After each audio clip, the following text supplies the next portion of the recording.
Il n'y a pas de petite victoire et ce n'est pas Laetitia Hallyday qui dira le contraire.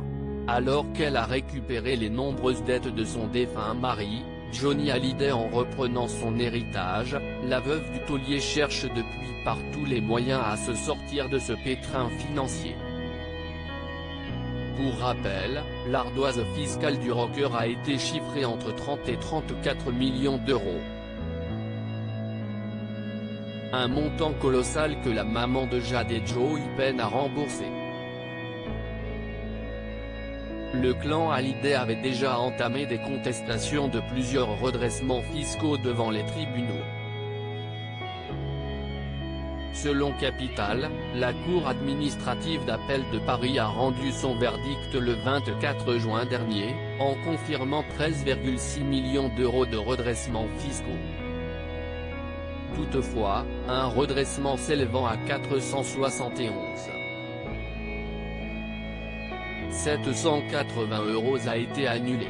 Une somme certes maigrelette mais que Laetitia Hallyday devrait tout de même être ravie de pouvoir déduire du montant de ses dus. Ce redressement portait sur des transferts d'argent suspects effectués entre différentes sociétés de Johnny entre 2010 et 2011. Le fisc avait considéré qu'il s'agissait de revenus non déclarés empochés par Johnny, alors qu'il s'agissait, selon ses avocats, de prêts non imposables. Johnny avait donc contesté ce redressement une première fois en 2015, sans obtenir gain de cause.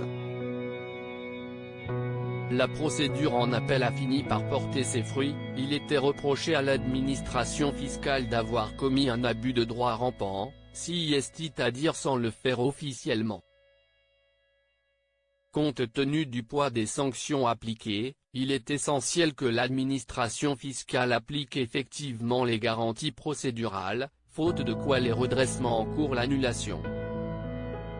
A expliqué Pierre Pradier, avocat de Laetitia Hallyday, à Capital. Comment Laetitia Hallyday a-t-elle réussi à étaler ses dettes?